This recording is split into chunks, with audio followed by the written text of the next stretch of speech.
Hello and welcome to a brand new episode of Airport CEO here on BongoPlanes. It is the first episode after the hard reset. What does that mean? Well, we've cancelled all contracts with all service providers, any airline. We've done so because we have cleaned up in all our mods so that hopefully now all of them will be loading into the game properly. That means today we will be working on the airport but also signing a bunch of airlines. As always, before we get too far into today's video, if you should end up enjoying this episode, then don't forget to leave a like. That will be very much appreciated. And of course, if you are new around here, why not hit subscribe? That would be absolutely awesome. Alright, so as I mentioned, we will be signing a bunch of airlines because right now we again have not a single contract with any airline, and of course you can't have an airport without any airlines. But we will also be focusing on C Concourse because we want to continue our construction there. But let's take a first look at what airlines have loaded in so far. Alright, and I mean, that does already look quite promising. I can already see a bunch of airlines that we haven't seen in a long time. But let's see, you can sign EasyJet, that's an obvious airline for Copenhagen. Also Danish Air Transport, finally we get that mod loaded in.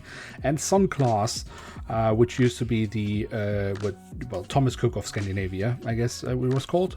British Airways City Flyer we should sign. I will try to sign all the airlines that you have suggested so far, or re-sign them. Well, JSR, I mean, they're basically bankrupt now, so let's not sign them, but Turkish Airlines we can get. But yeah, we'll try to sign everything that we've had before, but also a bunch of new things. So Austrian, Great Dane Airlines, a Danish airline, that makes sense as well. Widerøe from Norway, they do also fly to Copenhagen, so that makes a lot of sense as well. Obviously Scandinavian Airlines we should sign. Hopefully the other Scandinavian Airlines mods will load in as well very soon. Copenhagen of course needs to have those. KLM Cityhopper and Air France should also be here. I mean, they do also offer some wide bodies, but I think we would just limit ourselves to the narrow bodies, but let's sign them in any case. Let's see, Etihad, why not, but maybe a bit later. Let's see, Emirates, that could be really cool. There we will get some awesome wide bodies, including the A380, so we could have the largest passenger aircraft come into our airport. That would be a good title for the episode. But let's see, what else can we get? So another Scandinavian Airlines has loaded in, so that's great. We should definitely also sign those. This also has some wide bodies. All right. So the next task we have is actually to basically re-sign contracts with the lounges and of course with all the shops, because we did also have to cancel all those contracts in order to, well, save our game or not mess it up after we removed a bunch of mods. Well, let me just tell you what I did between last episode and this episode off camera. Basically, I removed all mods that I had in the game. Before I did that, I cancelled all contracts just to make sure that my save game would not be corrupted in case it somehow didn't like that some mods suddenly weren't in the game anymore. I did that because I had issues with mods loading into the game. Some mods always loaded in and some mods just never appeared, and that got quite annoying because there were a lot of awesome airlines that I would like to sign at the airport that I just never had the opportunity to do so. Now that should be fixed. Alright, but let's take another look at what airlines or mods have loaded in. North Air, that we should sign because that would make sense here as well as Atlantic Airways. They are coming into Copenhagen as well on a regular basis in real life. Singapore Airlines, I'm not quite sure right now if they're actually flying to Copenhagen. I would have to research that, but I think we should sign them anyway, just because it could be really awesome to see them.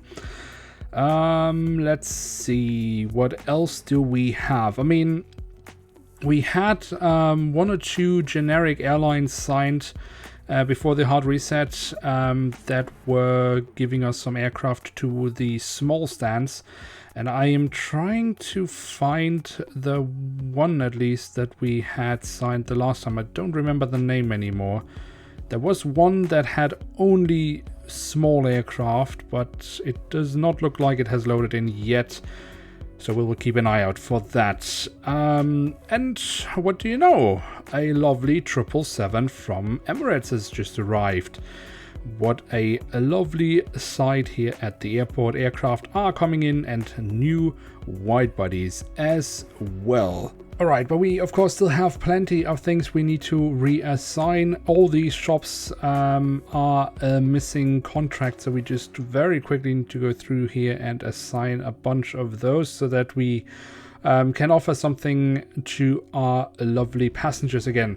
Obviously, we have the big goal to work towards a 5-star rating. We were at a 4-star rating, and now after the reset, we are back at a 3-star rating. But I'm fairly confident as soon as we've started opening up all these shops again and, well, airlines are coming in again, we will very quickly go back to the 4-star rating.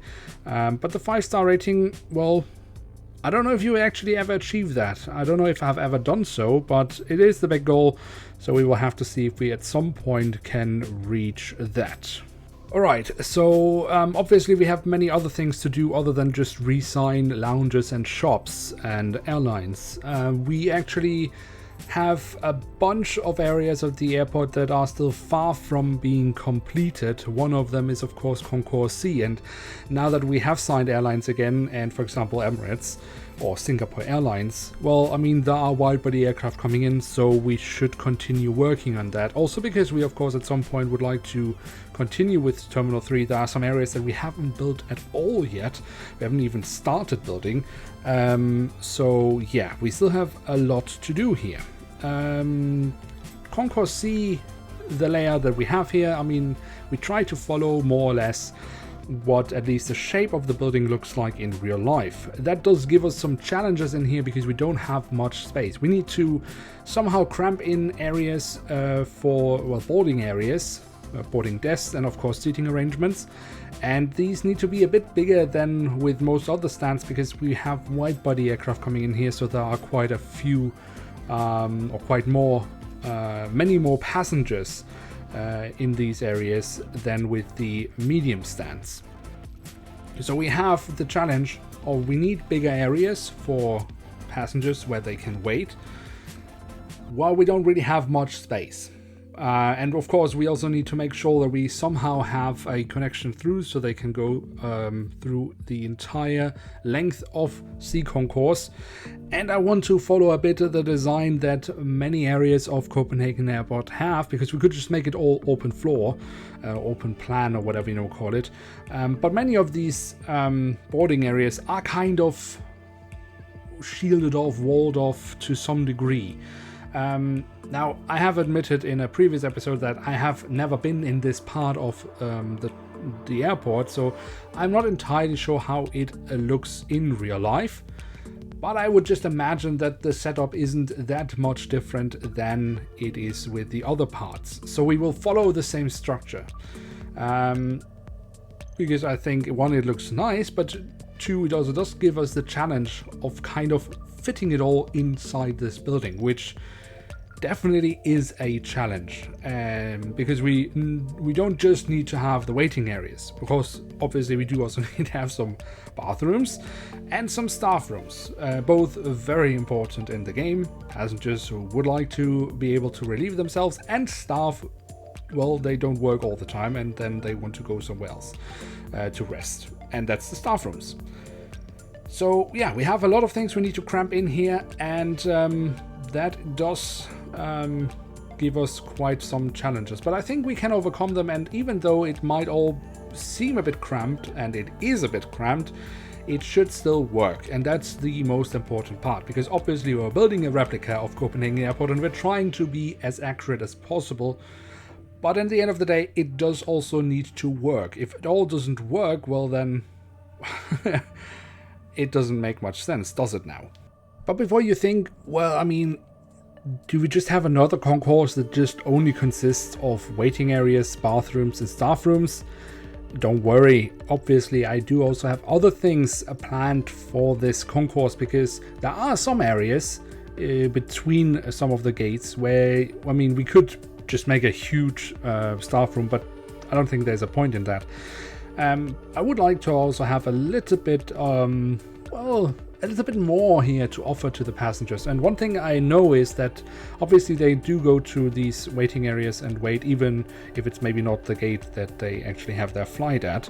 But we could also just offer them other waiting areas, some other seating arrangements, also because it can kind of give us a bit more of a different look here, a bit more a lounge feeling to this. I mean, this is the international part, long distance flights, so there should also be some non-designated waiting areas for passengers where they can just relax a little bit before their flight or maybe after the flight. So that's what we are going to build here as well, so that they can really feel relaxed when they are here at this part of the airport. Now, obviously, we could also add some shops here because there will always be quite a few passengers here, so it could be a logical point to place shops.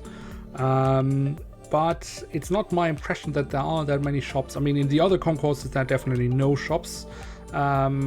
So it's not really my impression that there are many shops here. We will have some shops at some point at the entrance of the international zone right after the passport control. We have space there. I think that would be a logical place to add some shops. And then we have the area at the far end of C Concourse where we have some space where we also can work on something. But overall, shops will be at a minimum within the concourse itself. And while we've been working here on the C Concourse, what do you know? A lovely visitor has arrived. The very first A380 at our airport. Emirates A380 is arriving and pulling into the ramp. What a lovely sight. See, that would definitely not have happened if we hadn't done the hard reset and sorted throughout our mods, because we did have the Emirates mod. We did also have it activated, but it just never loaded into the game, and now it has, and what a lovely sight it is. And since we are talking mods, well, the game has obviously been running for a while now, so there should be more offers for us here. So let's see. Lufthansa. Finally, we get Lufthansa. Obviously, we have to sign them. Awesome, awesome, awesome. I've been waiting for this so long. Oh my god. It sounds silly, but basically since, what, Season 2 or something, where we built Berlin-Tegel, I haven't seen Lufthansa in the game. So I'm really excited about this. Iceland Air Connect, maybe, but I'm not sure. They will be very realistic. Norwegian is kind of withdrawn from the Danish market so far, at least, or at the moment. So maybe something for the future if they survive. But Finnair, that would be a great signing. That would make a lot of sense. What else can we find here? Iceland Air, I think that would also make a lot of sense. They do fly very regularly to Copenhagen. Eurowings, I think, could also be a great signing. Aeroflot, come on, something from Russia, why not? Nordica would also be a good signing. They at least used to have a big presence as well, mainly flying for others, but I guess they still do. I mean, Corona times, you don't know who's left anymore. Let's see, is there anything else here? Saudi Arabia... maybe in the future. Still hoping for this. I don't remember the name anymore of this one vanilla game. Kuwait. They have a nice livery, but should we sign Etihad? Let's sign Etihad. Alright. So the episode is maybe getting a bit longer today than usually, but I mean, we have a lot of things to do. We have spent a lot of time with signing airlines, but we have this bit larger area here at the far end of C Concourse, and I think we should switch up the design here a little bit. So one, I don't want to shield off any of the waiting areas. I want this to be like an open plan, open floor area, because that will also give us the opportunity to use the space a little bit differently. We will have more space to work with. So at the far end of C Concourse, you would in real life normally have the A380 parked off Etihad Airways. In this case here to the west of us, but I guess in real life it would be to the east, but never mind. In this case, in any case, we would have the A380 at this area of the airport in real life. So I was thinking we could add an Emirates lounge here. I think that would make sense. I do believe we have one outside of the international zone, but given that passengers would be waiting for their aircraft here at this area, it would just make a lot of sense to have a lounge here. We could also add a shop, which I think would be a great, and then we have a lot of space on ground floor level, which we are currently not using. And there I would then like to eventually build a staff room. So we are going to connect it up with a elevator. I don't think we will build the staff room today, but at least we have now the connection down to ground floor, so that we can add the staff room there. Obviously we need some bathrooms here as well, and one of them will be connected into the lounge, and you can only access it via the lounge. You could place a bathroom inside a lounge and we would be working perfectly fine, but I can't quite shape the lounge in a way so it includes the bathroom. So in this case we placed the bathroom outside of the lounge, but given that you can only access it via the lounge, it will still be kind of a lounge exclusive bathroom. I hope that makes sense. Anyway, I think that could be a really, really cool little waiting area. So an open floor waiting area with a lounge, with some bathrooms, and eventually also a little shop, a little cafe area. So hopefully this could be a quite popular area with passengers just before they are going onto their intercontinental trip. Alright, so while we're finishing that up, we are coming towards the end of today's episode. If you have enjoyed this video, then don't forget to leave a like, that would be very much appreciated. And of course, if you are new around here, why not hit subscribe? That would be absolutely awesome. With that, I'd like to say thank you very much for watching. Hope to see you soon again. I'm checking out, and bye.